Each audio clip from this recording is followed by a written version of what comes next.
Hello, everyone, and welcome back to the program. Relationships play a crucial role in the New York City real estate market, as they do in many other industries. Relationships are a cornerstone of success in the market, whether it's forming connections with clients, other professionals, or key stakeholders. The ability to cultivate and leverage relationships is a vital skill for anyone involved in the dynamic and competitive world of New York City real estate, and so much more. I would like to welcome my listeners in the United States and all around the world. I am Vince Rocco, and this is Talking New York Real Estate. At this hour, the New York City real estate market is highly competitive and fast-paced. Building strong relationships with other real estate professionals can provide access to valuable information, off-market deals, and potential partnerships. Speaking of relationships, we are a global show here, and with that, I'd like to say thank you to the top 10 countries around the world that tune in every week. I am humbled. The United States, the United Kingdom, Canada, Italy, France, Israel, Germany, Mexico, Denmark, and Norway. And there are so many others. We will have all that and so much more as Talking New York Real Estate gets underway on this very busy and cold Tuesday morning.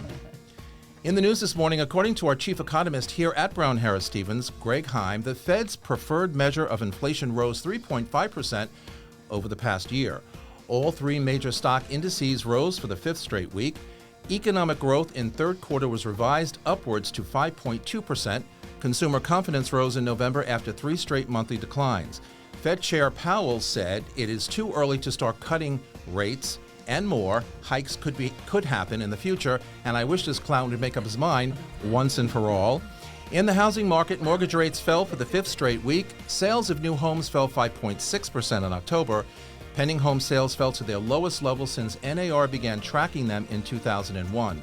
Mortgage applications to purchase a home rose 5% the week ending November 24th. And according to the Wall Street Journal, home prices may not be sustainable even if mortgage rates keep declining. And in New York, Mayor Adams is proposing changes to the zoning law to make it easier for casinos to locate here in New York City. The Traffic Mobility Review Board is expected to recommend $15 tolls under the congestion pricing program. And according to Economic Intelligence Unit in New York is the third most expensive place in the world. No kidding. Brokers are awaiting Governor Hochul's signature that would publicly reveal to the owners behind limited liability companies, and it's excessively invasive. The pending legislation is called the LLC Transparency Act, and it was approved by the state legislature in June.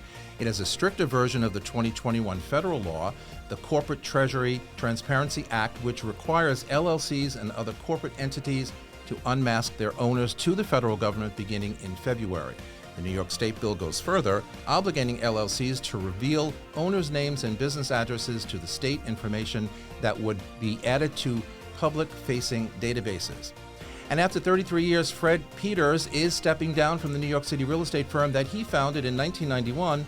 Peters will become president emeritus in January when Coldwell Banker Warburg's chief operating officer will assume the firm's top position.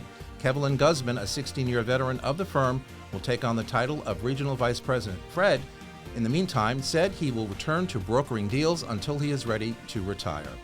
And finally, stars continue to pay tribute to Norman Lear following his death at the age of 101. The iconic TV sitcom and movie producer who created shows such as All in the Family, Maude, and The Jeffersons died at his Los Angeles home last Tuesday of natural causes. Stars like Rob Reiner reacted to the news of his second father, saying, "I loved Norman Lear with all my heart, sending my love to Lynn and the entire Lear family." Jimmy Kimmel, for his part, noted that he used situation comedy to shine a light on prejudice, intolerance, and inequality. He created families that mirrored ours, showing us a world in which Archie Bunker and Michael Stivic could learn to not only coexist but to love one another. And even at the age of 101, Norman cared as much about the future, our children, and the planet as anyone I have ever known, said the late-night host. And with me today are Charles Stark from Schwartz, Levine, Pincus, Stark Attorneys, Sara Rotter, Brown Harris Stevens, Tracie Hamersley, Douglas Elliman, and Stephen Klym from Brown Harris Stevens. Okay, good morning, everybody. Thank you for being here on set with me. We're going to talk today about relationships, and there are all kinds of relationships in this world, personal, business, but in the business of real estate, it really is all based on real estate. We have sales managers here, we have an agent here, and we have a real estate attorney here, so we're going to get relationship talk from every corner of the world here. But Tracie, let me start with you though. So how do you build and maintain professional relationships within this industry? And I will tell you, as most people will, it's not so easy, because you not only have to build them, but then you have to maintain them, and you have to hope that you get repeat business from them and then also referrals from them, right? So how do you build and maintain your book of business? Absolutely, Vince. And you know what? Unfortunately, I'm not one of those that has the CRM, the customer relationship management system. I desperately need it. So talking about it out loud now, this is maybe a goal for 2024. But thankfully, by the grace of God, I've been in the business over 20 years, and I am blessed to work with almost exclusively friends or friends of friends who become friends. And I know that that's something interesting, that not everyone can work with a friend. Sometimes I've worked with other people's friends who didn't want to work with them because they felt funny sharing delicate financial information, but I can always compartmentalize it. And so, I mean, that's part of it, is that it's not such a hard thing, or I don't need a CRM system to remember to follow up with people who are my friends, who I want to find out how they're doing anyway. So it is a very genuine thing that then, oh, surprise, you need my help? Absolutely, I'd love to help you. It's a nice way for us to get to spend time together. That's not everyone.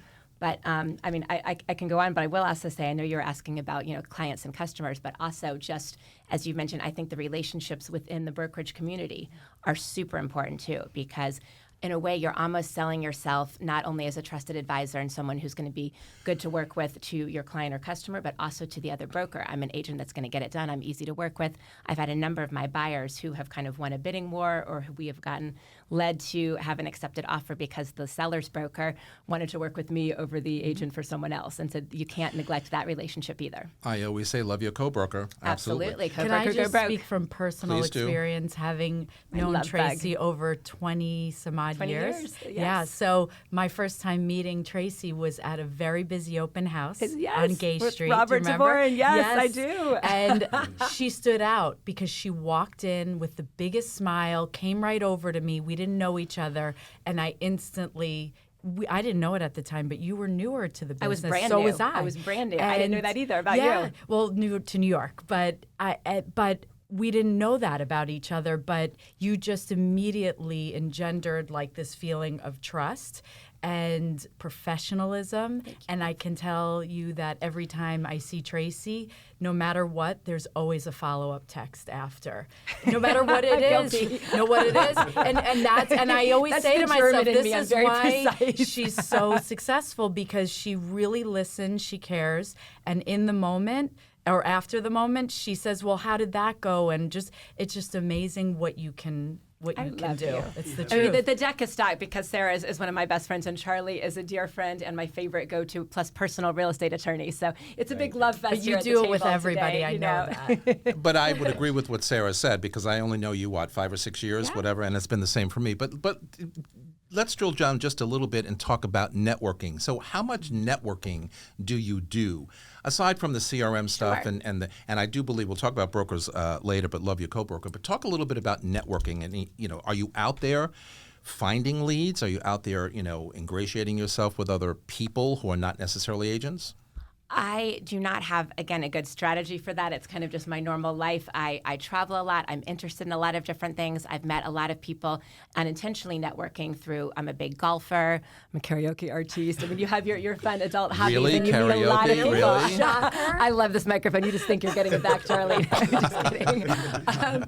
But I was a member of BNI, Business Networking International, for probably 7 years. Now it's been many years, but I still, I got a nice amount of business. I know there's you probably all know Josh Doyle, very successful Compass agent. He is a big part of like one of the largest BNI chapters, and he gets his book of business is he can attribute a lot of it to that. There's networking within the company. Douglas Elliman is in a lot of different cities and with our international partners, so I've got some networking and attend those kind of events as well. But just as far as like really consciously, just out meeting people. And that's the nice thing. You guys know I was a consultant before I was in real estate. You're out at a party or you're anywhere. What do you do? Oh, consultant? Okay, da-da-da. Oh, you're in real estate? Oh, wow, I'm thinking about buying something. Oh, I really would like to rent out my apartment. What do you think about this? And it is unbelievable. It really is. You meet someone in an elevator. I have clients from my building. I own a condo, and that's also a nice, if you're able to buy into a nice apartment, you get a lot of clients and customers that way too. But it is astounding doing this, just being open and listening to what people might need, just how many clients you can get that way too. When I first hired on at Halstead, my hiring manager at the time, Michael, used to say to us, told me when I came in brand new, not knowing anything about real estate. Hard to imagine that, Vince. Baby I know, Vince. but he'd say to me things like, and make sure every time you see somebody, whether it's your family, your dentist, your doctor, your friends, make sure every time you see these people and be annoying about it. And I'd be like, what is he going to follow with? Make sure you tell them you're in real estate. Yes. Every time you see them. You get a response. And I just did it this weekend because my sister was talking about something, whatever, and I said, excuse me, and your brother's a real estate agent, right? Okay. Remind, yourself to tell your friend, okay? You have to do this. That's so funny. My podiatrist is a client. My doctor is a client. That's funny. It is true. I met a patient in the waiting room who's a client. Right. She was at first annoyed because I was on my phone, and then she's like, "Oh wait, she's talking about real estate." And then we started a conversation after that. 100%. Really, that is the joy of this profession. It does lend itself because you're helping people, right? Mm-hmm. So it does lend itself. People are looking for help. So it's kind of unintentional networking, just living your life. And we'll talk about being an advisor versus an agent a little later on in the conversation. But yeah, you got to make sure everybody knows what you do. And I use the example all the time when I'm teaching continuing ed. I say, listen, you have friends who are in finance, you have friends who are in insurance, you have friends who are doing X, Y, and Z. Yes. But you really know what they do? No, they work for a bank. Or no, they work for an insurance company. Right. My brother runs a huge organization in an insurance company, but if I really sat back and said, well, what does Michael really do? Right. I haven't a clue. Day-to-day. Yeah. Okay, so people say, oh yeah, he's in real estate, but what are you, a developer?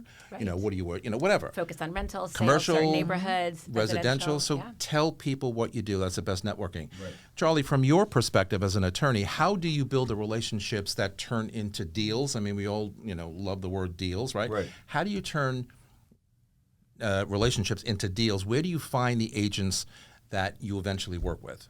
Well, how do you find them? Yeah, when I first started off, a lot of people didn't know what I did, like you said, and even my family would be like, "Oh, so and so just did a closing." I'm like, "Why didn't you tell them your son is a real estate attorney?" So there was a little bit of that when you first start out. Case. I did B&I as well. Luckily, I only had to do it for a year. My business got so busy at that point that I felt like it was enough. And this was like 10 years ago. I still work with the few agents that were in the group. But it's really, I was excited about this topic when I saw it. It's really about, in any successful business, building relationships. And as a co-managing partner of one of the top real estate firms in the city, we really preach building relationships with the brokers we work with. It's unique as a real estate attorney versus other attorneys that a lot of our referrals and our clients, besides repeat business, obviously comes from real estate agents and brokers. And we, I think Tracie can attest to it, and I wanted to say the same thing about Tracie, that she's a master of relationships, but it's organic. When we first met, we maybe had a drink, we spoke, and we've just always maintained that friendship. And it's really about, I'm not going to be friends with every broker that I work with, of course, but it's really about building a relationship and having mutual respect for the brokers and with some of them, like Tracie, becoming friends with them. And we value that at our firm more than just kind of churning and numbers, transactional. What is a transactional business? So obviously there is volume to our business, but it's also more about building relationships with those brokers where they know they can trust you, and they know that every deal that I get, whether it's a $250,000 deal or a $25 million deal, I'm going to treat the client the same, I'm going to treat the deal the same, and we try to preach that from the 4 managing partners down to our associates and paralegals as well. Stephen, so let me ask you, you're a managing director of sales along with Sara in one of our offices at Brown Harris Stevens. So when agents come to you and ask advice on how can I better manage my relationships, how can I better create relationships? Because, I was talking to somebody before the show started. We're in a very intense people business. Mm-hmm. And, people are people. And because people are people, anything can happen any day, anytime, anywhere. Not everybody thinks the way we do. So when agents come in and ask for advice on how do I, maintain this relationship, because I'm convinced, and I'm not talking out of school here, but I'm convinced that a lot of agents sometimes don't really understand what a relationship is. Mm-hmm. I mean, it's very transactional, right? We don't want to think that we're a transactional business, but for a lot of people it is. But if you kind of peel that back and say, well, it starts with the relationship, it continues with the relationship and it ends with the relationship, right? Yeah. How do you get them to understand that? Because I think most don't. I usually talk about it from the point of view of putting a penny in the piggy bank with your relationships. And I think in order for you to establish a lasting relationship, people want to work with people who they know, they like, they trust. And they're not going to know, like, and trust working with somebody who's only out for personal gain. So Sure. by the idea of putting a penny in the piggy bank, it's what's the value in the relationship for that person who you're trying to make a relationship with. So if you're giving value to that relationship over and over again, I think a person understands this is a relationship I want to sustain over time. You were talking about you're not having a CRM. It doesn't sound like you necessarily need one. It sounds like you have a personal motor inside you brain. I do. that is your CRM. I don't think she needs one either. Organized. Right. And I tell this story often about at a firm I worked at before I worked at Brown Harris Stevens. I had an agent who was always a very, very, very high volume agent who did a lot of business. And I noticed this repeat pattern with her. And she would come in to me and she would say, gosh, it's slow in the market right now. What are you finding? And I'd go, oh, okay, that's interesting. Tell me more. And she would tell me what she was experiencing. I would give her feedback on what I was seeing in the business at the moment. And I'd say, what are you going to do about it? She says, I don't know. I'll just figure something out. And she'd go off. This is my early days. And she was a partner at the firm, so I didn't feel like I wanted to tell her too much because she knew what she was doing. And so she comes back 4 weeks later, and then the story had changed. All of a sudden, it was, I've got all this stuff going on. Have you noticed? The market shifted considerably. And I'd like, actually, to be quite honest with you, everybody's really experiencing the same thing they were experiencing 4 weeks ago. What changed for you? And she said, oh, I don't know. I just grabbed my address book. I started at A, and by the time I got to E, stuff was happening. Wow. And this is the same person who I don't think spent a night at home alone. I think she had dinner plans every night or a social event every night. People often ask me, what is the key ingredient to being a successful agent? I think there's lots of variables at play. But one common element I see in a lot of them is they are social animals. That sounds They're very social familiar, beings. Steve. Actually, it Right? sounds very familiar. Yes. So I'd say if you want to know how to build relationships, if you're the kind of person who wants to go home and watch Netflix as opposed to going out and do something, you got to find a way to buck that trend and actually go out and connect with people. People are your currency in this business. They are they're your transactions. It's not an individual apartment or an individual townhouse. It's the people who own the individual apartment and the individual townhouse. 100%. And keying off on, a couple of words you use, trust, personality, being nice, having people kind of relate to you. How many times do we bump into, and again, I hate to say it, but agents in our business who are just not really trustworthy or friendly. Who is paying that person to represent them? It is a big question sometimes. If I can tell you how many times a week I say that same thing to myself. We have a specific check. Chances are they have one transaction with that person and then they move on. Yes, and exactly. That's exactly Yes. right. Yeah. But Sarah, the epitome of personality, and she's my manager, I love her to death, but the epitome of personality, again, the agent pool can be a whole mix of all types of personalities.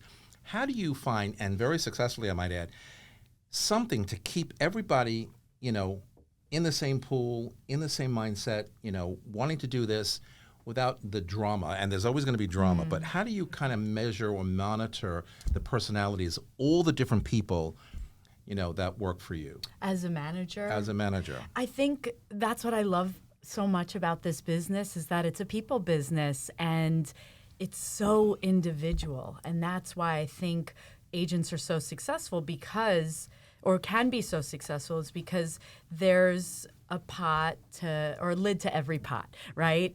Where you have different personality types that gel with others. So for me, whenever I meet with an agent, usually I know them and I understand what motivates them, what makes them tick.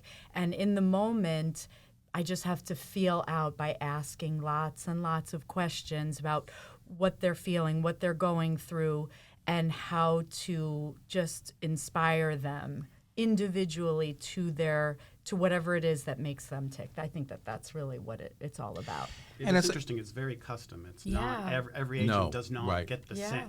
The sauce is different for every agent, and the way in which we interact with every agent depends on what we're getting in terms of the answers to those questions, and really listening. And then that guides us in the path of, well, here's maybe what we might suggest for you. But I think it's really about understanding that different lids for different pots. Well, so like It's a skill. Yeah. It's Well, a total I skill. remember I was meeting with an agent and I was talking to him and I just looked at him and he worked out on a regular basis. And I just said to him, I was like, when's the last time you went to the gym? And he said, you know what? I haven't been in 2 weeks. And I said, do nothing today, but go to the gym. Smart. That's what you need to do for you. You need to Clear get it. the endorphins going. You need to balance, your work life with your passion. So and then he went to the gym and he felt a lot better. So like to your point, it's different for every single person. And I sometimes think that, it's exhausting when you have to approach a whole big pool of agents Of course it because, is. as Stephen said, it's all custom, it's all 100 individual. agents, 100 different needs. Yeah. And you got to, take the hat off and put another one on and figure out, okay, that's this person, and that's that person. It's exhausting. Variety's the spice. So And variety There you is the spice. if everybody was the same, it keeps would you be young, a right? longer day. Boring. So That's- it's- That's true. All right, we got to take a break. On the other side of the break, we're going to come back and talk about challenging markets and how we keep positive mindsets, and maybe the gym is the answer. Don't go anywhere. We've got a lot more to go. We are back. All right, Tracie, let me ask you. So we have all kinds of different markets, and right now we're in what I call a very questionable market, uncertain market. Questionable. That's good. Abusive, as we've said before. Because people ask, and like if I could put questionable. my finger on what we Yeah. really are, a buyer's market, seller's market, up market, down market, who the hell knows, Right? okay? But we're supposed to know. Cash is still king, higher end is still selling, Agree. everything else with financing is not really. But markets can be challenging. My question is, and inevitable, okay? So how do you manage, the expectation of buyers and sellers when we're in this kind of off-the-wall, unknown market where, yes, I want to buy, but I don't know. I just saw the news this morning, and I don't think it's a good time to buy. Or I saw the news, and maybe it is. And by the time I go through the transaction, I'm going to back out because, interest rates are higher again. And that changes every week with the same person. And it changes every week. But to keep a positive relationship going with clients who really need our advice as advisors, how do you do that? I mean, it's oftentimes when I explain to people outside the industry, they don't get what I'm talking about as far as being an advisor and that doctor and therapist and whatever else that we are. Yeah, the whole Right? thing. Broker. Well, you don't stop communicating, even if you don't have anything new to say. I'm a big fan of the non-update update. Just checking in, whether it's someone that I have been very blessed in this fourth quarter to have That's very big. to see that uptick that we predicted months ago on the show, right? But that's been mostly with buyers, not sellers. So it is still communicating with the sellers, letting them know, trying to be creative with buyers who are really ready, willing, eager, qualified, and ready to go, whether they're cash or financing, but there's just not the inventory. It's trying to be creative, trying to find some off-market, source off-market properties, create a market off. But it's always being transparent, candid, and communicating with all parties, just to keep them, to know that they're seen and heard. Sometimes people just want you to listen to them. And that means sometimes telling them what they don't want to hear. Correct. Because it's all about the way you tell them, correct? It's not Exactly. just, you can't do this and that's the But end of better it. that you tell them and they hear it from you than them figure it out on their own. Why don't you tell me that? Yeah. So even if it's not the most pleasant news or something, as you said, they don't want to hear, you're at least respecting them enough and their intelligence enough to educate them. Or you tell them after they've asked the question when you should have answered it before they asked it. Right. Yeah. I I think the key is always managing expectations. Oh, 100%. And then following up 100%. and going back to the points that you had originally spoke about. And we all know that client expectations can be off the wall sometimes, right? Because what did I say before at the start of the show? This is a people business, right? And people are all very, very different, as we discussed. Charlie, I want to know your vantage point. comment though about our last. Oh, go I ahead. Go ahead. did. Yeah, so if we're moving on, just quickly. No, same thing. From the legal perspective, I was going to say, as Sarah said, I speak a lot at different brokerage companies, and we always say manage client expectations because it makes it more likely that if a deal dies, which inevitably deals die especially in New York City. Really? That the client will. that the client. Miami, Right? though, actually. No, Really? Okay. That the client will return to you as the agent and to us because they'll trust us. And so from the first call I have with any client, I tell them in New York, because in most places it's not. I think almost all jurisdictions, cities outside of New York, it's not true that once you have an accepted offer that it's not binding. And so even offer across is the the bridge, contract. exactly, Yes. even across the bridge Yeah. in New Jersey. So I make it very clear right now what you have is an accepted offer. It's not binding until we have a fully executed contract. that we deliver the contract signed with the deposit and the seller then returns it back to us, that's when the contract is fully binding. Anything can happen in the interim. Anything can happen. So Anything can happen. Like, I've been working with an $18 to $20 million townhouse buyer for, I don't know, 8-9 months, and all of a sudden it's like, oh, I think I'm going to wait till the beginning of the year. Why are you doing that? Yeah, right. Now's the it's time. all Now is the time Yes. for bargain. Right. Okay, Right? thank you. But this is what I'm saying. Okay, it's like people just come up with their own. Yes. You can give them everything that you need to tell them, right? And all right, it's already December, so you want to wait till the beginning of the year. Fine, okay, but it's just be crisp. But what I wanted to know from you is when we're in a hot market, for example, okay, and Tracie gives you 5 deals, I give you 5 deals, 25 other agents give you, 5 deals. Right. How on earth do you manage 2021, 2022. Oh, well, forget that. Yeah. How do you manage the expectation of all those deals that you have sitting on your desk? Because agents are calling you, pushing you, because it's a hot market. It's got to get done. Texting you at 6 in the morning. 100%. Clients are calling you because they want to know what's the due diligence and how do I look and, whatever. Right. How do you do that? Well, first I get a lot. I mean, I'd go home and stick myself in the vodka bottle. Yeah, That's for sure. exactly. I get a lot of dirty looks from my wife. Right, and my phone is basically attached to my hand. Yeah, no kidding. And so, and every agent, broker, client is different. Some text, some want calls, some want emails. But it's and they're in 2020, the second half of 2021, even earlier, 22, 23. There were late nights where you just kind of have to manage the flow during the day. A lot of it is responding to emails, calls, just updates, like Tracie's saying, even if it's a non-update, because communication is key. So everyone knows where in the deal we are. Are we waiting for something? If we are, reach out and let the broker know, let the managing agent know we need this. Or, is the contract ready to be signed and the client is sitting on it? And then you got to reach out to the client to follow up. So it's a lot of communication during the day. And then sometimes I would go home and then be preparing contracts at night. I, of course, also have great associates and great paralegals who, without them, I wouldn't be able to do the volume that I do. But I know to the agents, if I have 20, 30, 40 deals, it may be 1 deal for them, 5 deals for them. So it's important to really express where we are in the deal, keep them informed. And I think that's why we've been so successful. One of the things when I'm teaching due diligence and continuing ed, we talk about hot markets, and sometimes, because agents, oh no, that's the attorneys, whatever. I'm going to go sand myself on the beach in Honolulu while due diligence is happening. I'm like, really? And when you come back, you think you're going to have a deal? No. Right. You need to be involved every step of the way. But my thinking is, so when I come to you and say, look, I had 4 offers and we have 3 top people, and my seller really wants this deal signed within 3 business days. Okay, right. Because they're afraid they're going to lose number 2 and number 3, which happens, of course, enough. Especially now.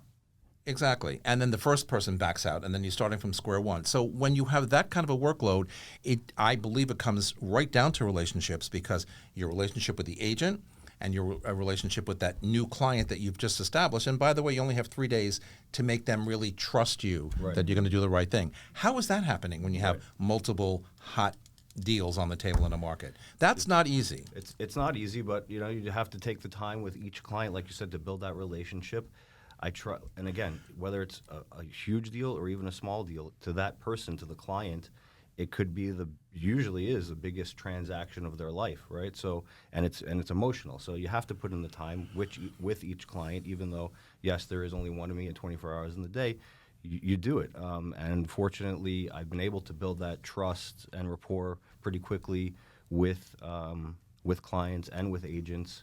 Earlier on when I was younger and first out and starting in the business, I was sometimes afraid to tell an agent, look, there's a problem here, Precisely, or there's a problem in due diligence. This is a red flag. Mm-hmm. But when you're dealing with someone like Tracie, who's experienced and understands, and that's who ultimately you want to work with, right. They understand, and the goal is the same, to make sure the client is protected, to make sure the client trusts you, and so it's really fostering that relationship, and then being available, being fast, and honestly, in a hotter market where you have to get everything done like that, I really work well under pressure. I like the pressure, but it also kind of puts pressure on the clients to get things done a little bit faster too, because if I can work really fast and get everything done, send it to the client, and now they're moving funds around or they're sitting on it for days because they're too busy with something else, Well, know, that's now- also a matter of the agent having their Right. act together. I always say, listen, you want to go into a situation where you want to look at apartments and then eventually put an offer in and then buy an apartment. Before we start looking, here's what you need to do. Get all these things Yes. lined up. Right. Get your pre-approval letter. Give me your financial statement. So when we go and put an offer in a competitive market especially, you understand what your client has, correct? Well, that's just expectation management again, which is what Right. Sarah said. It comes Right. back. Yeah. I'm sorry, I just have to give a little plug with Charlie. First of all, he's very good on the phone. But it absolutely, like when I'm introducing him to trusted friends or clients, it's that Charlie, I'm looking out for your best interest. I'm asking all the questions I can. But Charlie, you're paying him to look out for your best interest. So if that means delivering bad news or red flag intelligence, he doesn't want you to get into a situation, and nor do I. So I'm happy to have you uncover that kind of thing. But he always makes the time to talk with any new client. And after that, literally without exception, my clients and customers have come away going, oh, I had a great talk with Charlie. I can't wait to work with him. I feel very comfortable and confident with how we're going to be But I think represented. it's what he said before, too. It's a matter of, having respect for that agent having respect for the attorney, and working hand in hand so you get it done. You kind of read each other's mind. But Sarah, for example, during a hot market, what are the most concerns that an agent will bring to you? Like, oh my God, it's a hot market. Oh my God, we have multiple offers. Oh my God, I don't really know what to do. How do you advise them to get problem through to that? have. Well, no. We long for that problem. It's a great problem to have. And as he said before, I also work better when I have a lot of things to do same. and a lot of balls in the air because they Busy land people are better. the most productive people. Let's Well, just my we mom know always that. used to say, if you want to get something done, give it to a busy person. Correct. And it's Well, really that's very the truth. true. And if you want to get busy, schedule a vacation. There we But, go. well, that's- we could just go back and forth. Cliche after cliche. Well, that is 100%. I don't think I've ever planned something where the ceiling didn't fall down. Right. So Unbelievable. is that your advice when business is slow? Just book a trip. Book a trip every single time, It's and always- really without fail. But again, maybe they're transactional agents more than volume agents or agents that have a bigger understanding of the bigger picture. What kind of problems or issues do they come to you with? I think a lot of it is pressure to perform for their client. So whether it's on the listing side, the buy side, it could be on the tenant side, the landlord, any side. If a good agent usually wants to do a good job and get the job done for all. And the key is trying to, like you alluded to or said earlier, taking the drama away. When you can clear the anxiety out and really focus on the task at hand and be as strategic as possible with data, with knowledge, with asking lots of questions. Yeah, so like what you were saying earlier, I think for me in my experience with working with attorneys, mortgage brokers, the ones that took the time to explain everything and educate me about the process, the potential outcomes, potential pitfalls, same thing as an agent needs to do for their client in a bidding war. I remember I was helping my sister and I said to her, it was very competitive. She was like, I want this apartment. And I said to her, what is the highest price you're willing to pay without feeling like you're overpaying? So if it goes for $1 more, you won't regret it. So it went to somebody else. I called her and I said it went for $5,000 more. I would have paid that. And I was like, well, why didn't you do it? My own sister. I love her. But it was a riot. But you can only do the best you could do, right? And put your best foot forward with your best strategies and talk your clients through the situation and the potential outcomes of all the choices that you're presenting to them. And then you just have to let go of the result. If it doesn't work in your favor and you're disappointed, you have to feel it and then move on and move forward and stay the course. But it's always the principle of the matter, right? Like $5,000. We've all been there, right? How many times have I said in 21 years, we're going to lose a deal over $10,000? Right? Yeah. In the whole scheme of things, especially if you are financing, or even if you're paying cash, $10,000, really? $2,000, $3,000 She ended out up of your getting pocket. it, luckily, by the way. Good. Did you go back with a higher offer? I don't remember what we did. I think the other one had buyer's remorse, and she offered us to match it. And thankfully, my sister got it. What about disagreements, Stephen? When agents come to you and say, I'm kind of at odds with my client, they're not listening to me, and I really don't understand how I can get this relationship to kind of move forward with the advice I'm trying to give the client because I think it's the right advice. Right.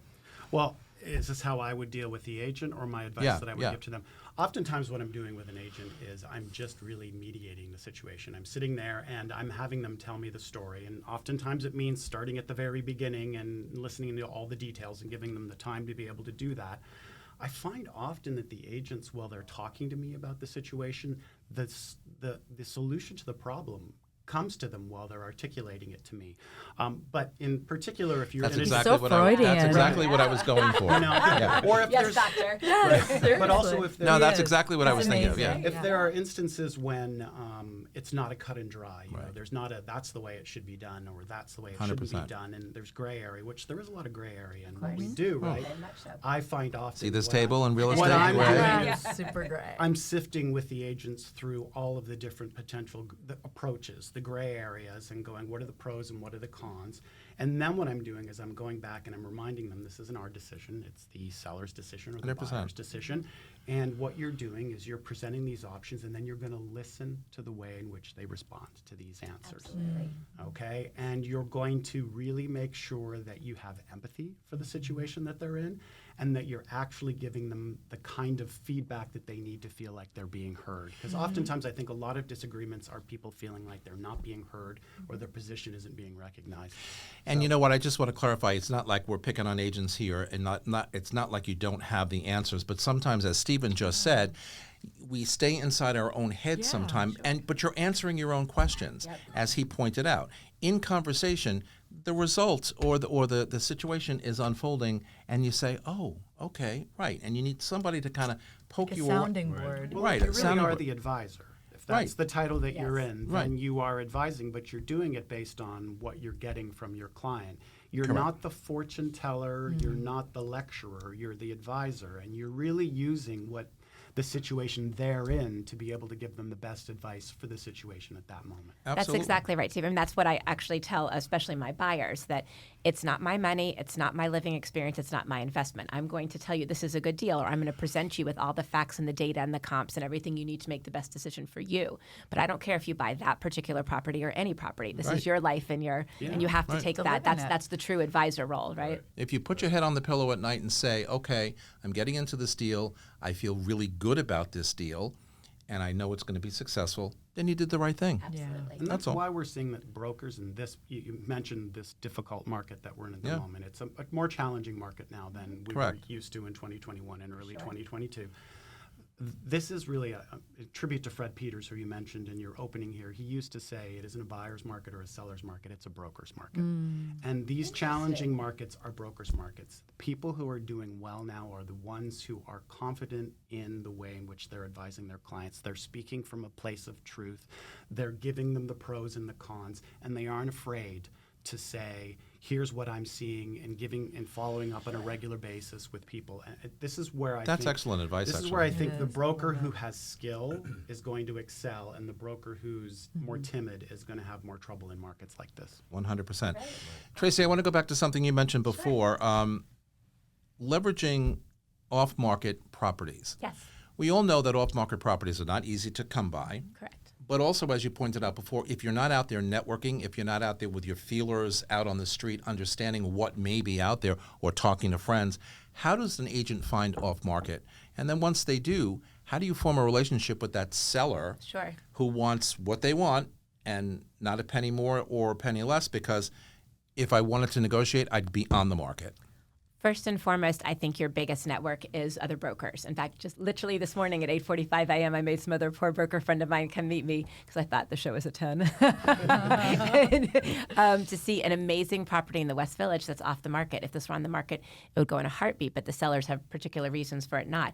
And I went with one specific buyer. If she doesn't want it, I have someone else for it. It was like a really nice thing. And these are just emails that brokers send out, through the blast or just individually, people that we've worked with before. So that is another reason to maintain your broker relationships too. But I also have a letter. I'm not one, as a condo owner, I am privy to all the letters that any of my neighbors receive from my broker brethren, and some are better than others. Yes, But yes, you do. I'm too busy to farm. If you're getting a letter from me, it's because I legitimately have a customer that missed out on something in the building or is looking for something specific. Your unit that I am mailing you about specifically, or your house or whatever else. And that has actually, some years it's yielded nothing, and some I've created a market, 2 or 3 properties in a year. It's a nice, not pushy, but honest letter, again, because I legitimately have customers for it. And those have been my best ways of getting things off market. All right, we have to take a break. We have so much more. Don't go anywhere. We are back.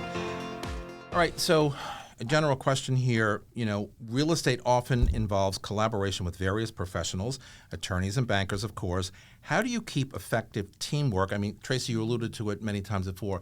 The co-broker has to be your friend. I say all the time, love your co-broker, even when they make your hair stand up taller than it is today. Some of them are very hard to love. At 100%. But we've got to keep, and sacrifice to our clients, right? That's 100%, right? And we've got to, for the whole, transaction, the greater good of the entire transaction. But we all know how difficult it is on the management side, I'm sure, on the agent side, and certainly you must get inundated with pushy brokers who want everything yesterday when even they can't have it yesterday. I do. So how do we deal with keeping everybody out there in the transaction, but in your community, I guess, to like you? Or to respect you and to trust you. I mean, I think I've spent years trying to develop a personality where people would say, oh, he's good or he's great or he's what as a person, and not, oh, he's difficult to deal with. And maybe I've achieved that, maybe I haven't. Your I don't dream, know. Vince, and I live for the day we can do a deal together. Oh, thank you. I don't think it's that hard, to be honest with you. I don't either. I believe that a lot of people make it hard, but I don't believe it's that hard to build. Some people make it harder for themselves. To build a meaningful relationship. And But, I think, but why? well, because I think Is it because they want to talk about their client first or not care about the agent? It's really, to me, it's the golden rule. I mean, if you're not executing on that idea of do unto others as you as you would want done yourself, then how on earth are 100%. How on earth are you successfully transacting business? Can't. And I think if you come from that point of view, that is probably going to serve you well. Get back in a timely manner to people who send you emails. Use or common texts. courtesy. Thank you, please. Please. I'm sure. So as an agent, it's a little different, but I'm sure it's the same for you guys as managers, and certainly you as an attorney. It is all in the delivery. Yes. I am making a last-minute appointment for someone. I'm not going to be rude or brusque or like, oh, I'm doing you the favor. Right. I am very humble. How are you? I hope you're having a great week, and I mean that sincerely because I want you to do me a favor here. It is all in the delivery, and I am the receiving end. Sometimes I might be able to rearrange things in my schedule, but you've been such an ass. I don't want to. No, sorry. You're going to have to work on my schedule. I've been I saying hear that all the time. Right? There are agents who say, I would have done it had they been nicer. Nice. Yeah. Or I never mind if or people... I would have chosen them if they would have been easier that's the other to thing. deal with in the I would have done the transaction. deal with that person. Exactly. first. They were better qualified, but they were so annoying. Well, and or I disorganized. Exactly. I never mind showing one of my listings, whether it's a sale or a rental, to a direct who is represented by another agent with the agent not being there. If they just say, do you mind doing this? No problem. Sometimes it's cleaner. I'm not cutting you out of the deal. But if they just show up, oh, my agent couldn't make it. That's terrible. Oh, awesome. Okay, great. She was wonderful. We recently showed, what was it, this summer in Chelsea, Yes. the rental, and my clients, we walked away and said, oh, she's really fantastic. She's good. I said, she does not miss a beat. No. She's like, boom, boom, boom. They loved you. I told you that. They just. They loved the property. I know. Well, Well, and I bet you, Tracie, also you do another thing, which is people probably reach out to you and say, would you mind giving me a pricing opinion, or would you mind giving me your feedback? 100%. right. Doing I that tell kind you of what the stuff- contract price Yes. is. I want to give information because, hopefully Putting a I want the penny in same the for bank. you. That's Yeah. putting a penny in the bank. Information is Exactly free in right. our industry. And keying off of what you said before, I've said for years, words matter. Yes. Not only in real estate, but in everything. But words Everything. matter.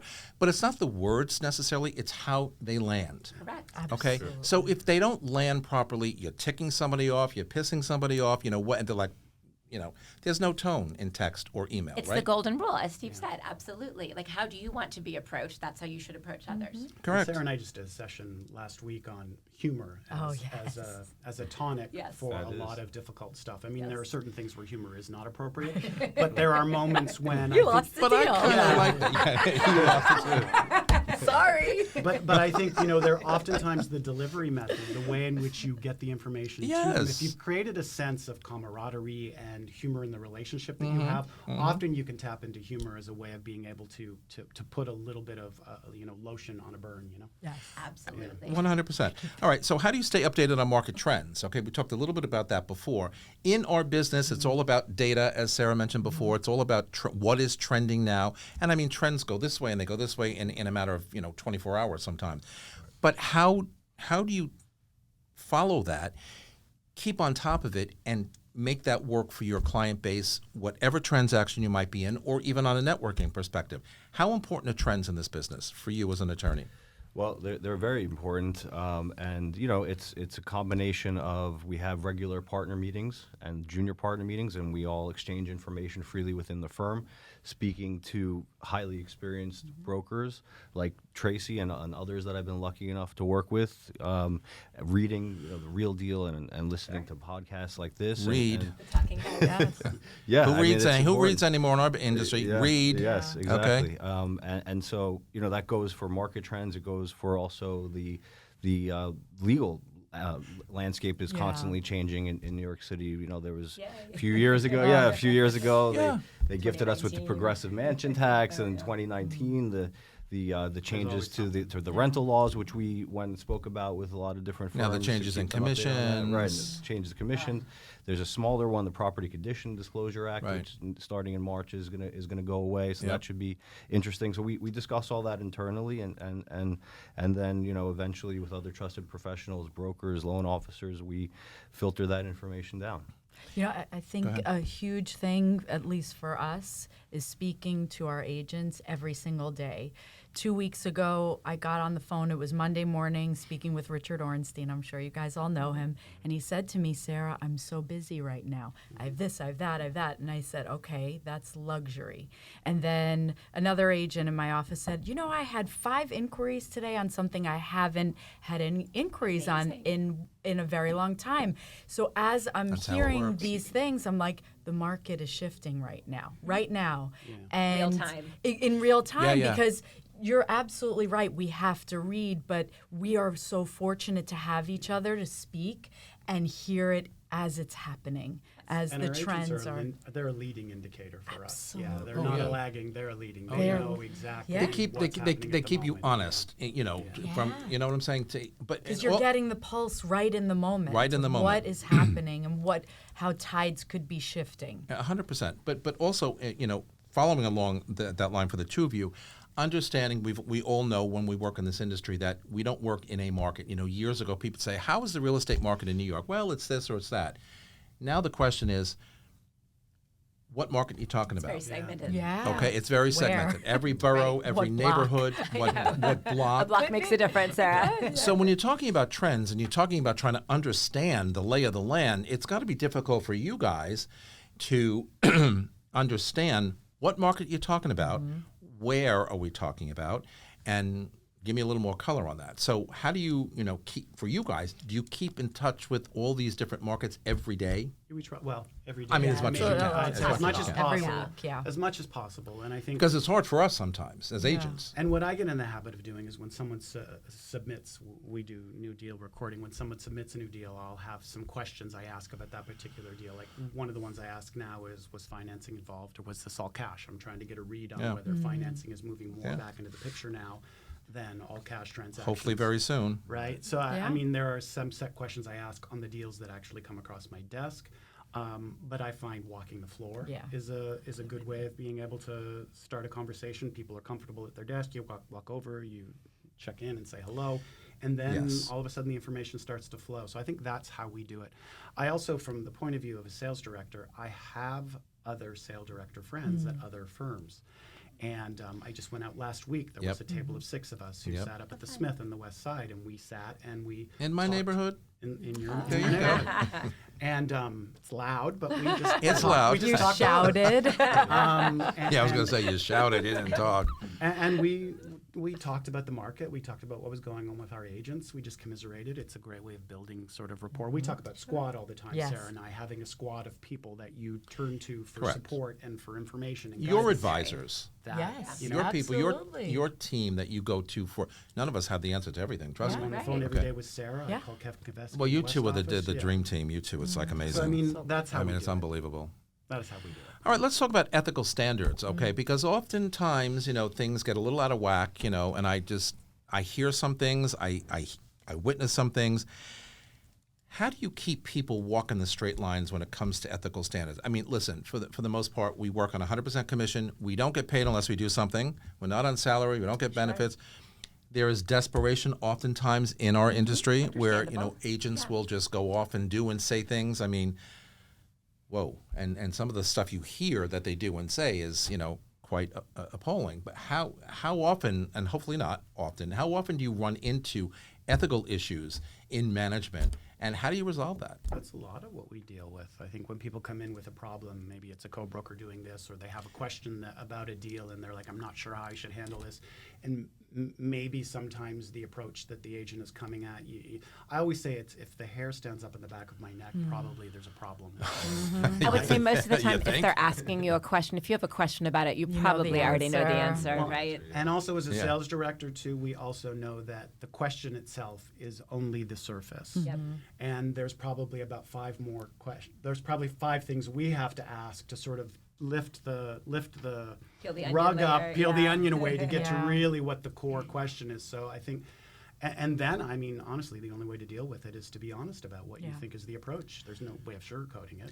How often do you guys commiserate on stuff like that? I mean, do you Extension 1588. Like hello, it's me again. many times a day. Exactly. I'm like, No, Steve? because again, it's the collaboration. I Yeah. think that helps all of us. We have issues a lot of times, and we go to our fellow agents, right, sure. or our managers, or even attorney friends that we work with all the time, and say, Yes. hey, I'm kind of stuck here, or I don't understand, or is this kind of borderline an ethical problem or a fair housing issue? Yeah, sometimes they don't even know They that don't even it's know. a violation. But Yeah. thankfully, a big reason why I'm at Brown Harris Stevens is because that is the number one priority, is Yeah. doing the right thing for the client. Always, and we don't bend on that. But when people have a question about it, we just try to guide them because sometimes they might not know.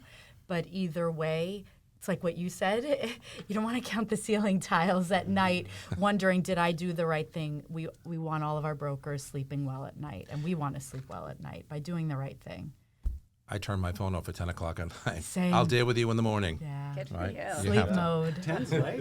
Yes, it is. Well, Charlie and I things are are kind of slow right now, so it's like I'll push it from 9 o'clock to 10 o'clock. But it's like when things get busy again, it's like, okay, 9 o'clock. My line- Because we all know that people want to call you at 6 o'clock in the morning, Sure. or at 9:30 at night, because that's when they're free. It's like, okay, But it could wait till the boundaries. morning. I Yeah. was just say you have healthy boundaries. My thing Yes. is that you can never call me too early or too late because I turn my ringer off when I sleep.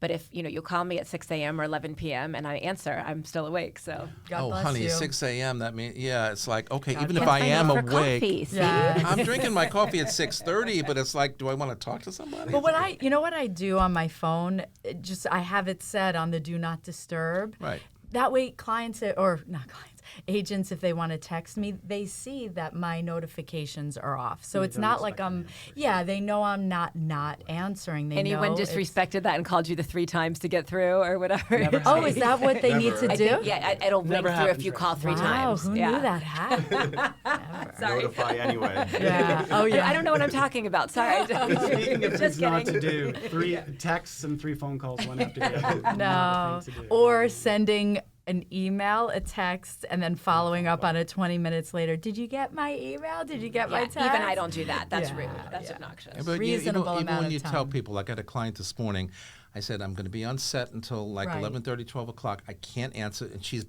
I said, Linda, I will call you at 11:30. I can't do anything right. right. God only knows how many texts I'll find when I Exactly. leave the studio. These days, the But it's like- expectations are really within instance to respond. It's not life and death what we do, but it often of feels it. like it. But I When I also first got say into I don't business- look like this on purpose, okay? When I first got into business, it was 25 years ago, and I mean, it started at 9 and it ended at 6 because there really was no technology that would Well, that would well. facilitate it. Now there's technology that facilitates it. Yeah. I April mean, 2004 when I got my first BlackBerry. That's when it all There's the changed. BlackBerry again. Oh my Still God. has one. We were talking about it just before the show. All right, listen, we only have a few minutes left, so one last question to you. When we talked about trends, when we talk about understanding the different geographies or the different markets within the city, again, you're dealing with X amount of transactions, and one agent's calling about Brooklyn, one agent's calling about the Upper West Side, another agent's calling about the Lower East Side.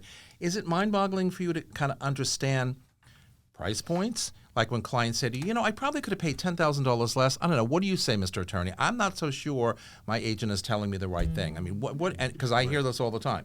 It's like, what do you do with that? Right. So normally I say as an attorney, it's not really it's not my job to opine on market value. So I know the markets very well, and I have an idea of pricing just from doing this for 20 years, and I know the customs and trends and how quickly the market moves and what we need to do to get into contract. But as far as specifically price per square foot, I always defer to the brokers. It's a business point.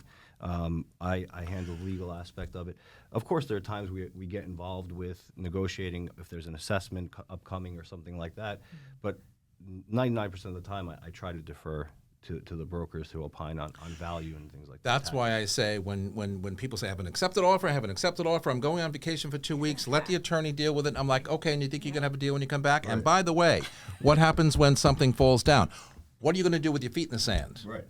Yeah, Nothing. Exactly. And that is one of the many reasons. Because the attorneys do their thing, the bankers do their thing, and we do our thing. And that is one of the many reasons I like to work with Charlie, because not every attorney has that same viewpoint. Oh yeah, wow, your broker really should have negotiated 50,000 less for you. Really? Right. What is that based on? You don't know that. That's my market. You stick to yours. Yes. Correct. All right. Thank you, everybody. I appreciate the positive conversation. Stay in your lane. No. Listen, Boom.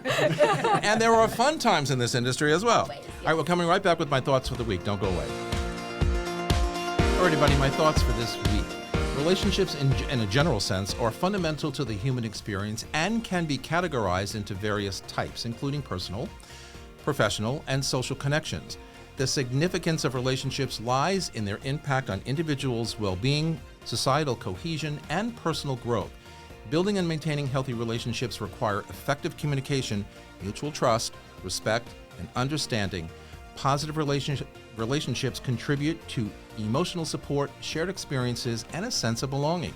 They play a crucial role in shaping one's ability, providing a support system during challenging times, and fostering a sense of community. In both personal and professional spheres, the ability to navigate relationships is often considered a key determinant of success and, more importantly, fulfillment. And that's our broadcast for today. Thanks so much to my guests for being here on set with me. You can follow me on Facebook, on Threads, Instagram, or TikTok at Vince Rocco, or on my website, thinkvince.com. In addition, if you want to email me at the show, you can now at talkingnyc@bhsusa.com. Einstein once said, compound interest is the eighth wonder of the world. He who understands it earns it. He who doesn't pays it. And to my listeners and viewers all around the world, thanks once again for spending a part of your day with us. I will see you next time. Goodbye, everybody.